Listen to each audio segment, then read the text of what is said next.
আজি শিৱসাগৰ জিলাৰ নাজিৰা নাট্য মন্দিৰত ৰত্নপ্ৰভা তেজস্বিনী ফাউণ্ডেশ্যনৰ যোগত যি আপোনাৰ শ্ৰদ্ধাঞ্জলি অনুষ্ঠান আৰু লগতে আপোনাৰ যি ধৰণে আধ্যাত্মিক এক ধৰ্মালোচনী সভা আছে তাৰ লগত সংগতি ৰাখি আমি কুটুম্ব সুৰক্ষা পৰিষদৰ তৰফৰ পৰা এটি ৰক্তদান শিবিৰ আমি আয়োজন কৰিছো। আচলতে সিদ্ধান্তটো খুব তাৎক্ষণিকভাৱে আমি ল'ব লগা হ'ল। লৈ পেলাই আমাৰ কথাটো এইটো যে ভাৰতৰ যিসকল সেনা বাহিনীয়ে পাকিস্তানৰ বিৰুদ্ধে যুদ্ধ কৰি আছে, অহৰহ তেওঁলোকে আমাক সুৰক্ষিত দিয়াৰ কাৰণে তেওঁলোকে নিজৰ জীৱনকো তুচ্ছ জ্ঞান কৰি ২৪ ঘণ্টাই তেওঁলোকে কাম কৰিছে। তাৰ মাজতে কেইবাজনো আমাৰ সুযোগ্য সন্তান, আচলতে তেওঁলোক ঈশ্বৰৰ অংশ নহলে তেওঁলোকৰ ঈশ্বৰৰ কাম ৰক্ষা কৰা কামটো কৰিব নোৱাৰে। সাধাৰণ মানুহে আমাক ৰক্ষা কৰিব নোৱাৰে। ৰক্ষা কৰাৰ সময়ত বিপদত পৰিলে আমি ঈশ্বৰক বিচাৰো।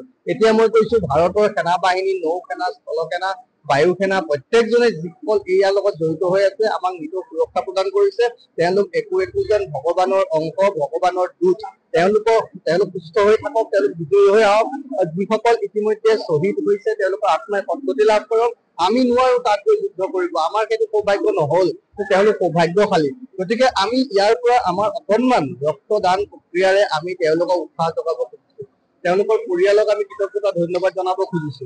এই যুদ্ধকালীন সময়ত তেওঁলোকৰ লগতে তেওঁলোকৰ পৰিয়ালবৰ্গই যিধৰণে সাহস সহযোগিতা আগবঢ়াইছে, যিধৰণে উৎসাহ প্ৰেৰণা যোগাইছে। গতিকে মই কৈছো ইয়াত আমি সামাজিক মাধ্যমত দেখি আছো, সামাজিক মাধ্যমত বিভিন্ন কথা কৈ থাকিব পাৰো, কিন্তু আমিও এই যুদ্ধখনৰ অংশীদাৰ হব লাগে।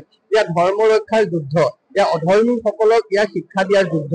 এইখন আমাৰ প্ৰত্যেকৰে নিজৰ সুৰক্ষাৰ কাৰণে আমি কৰিছো। সেইকাৰণে মই আহ্বান কৰিছো ভাৰতবৰ্ষৰ লগতে অসমৰ সকলোকে, সকলোৱে এই ধৰণৰ অংশগ্ৰহণ কৰক। যিধৰণে পাৰে তেওঁলোকে নিজৰ ৰাষ্ট্ৰৰ প্ৰতি, ধৰ্মৰ প্ৰতি নিজৰ একাগ্ৰতা, নিজৰ সমৰ্পণ দায়বদ্ধতা তেওঁলোকে দেখুৱাওক।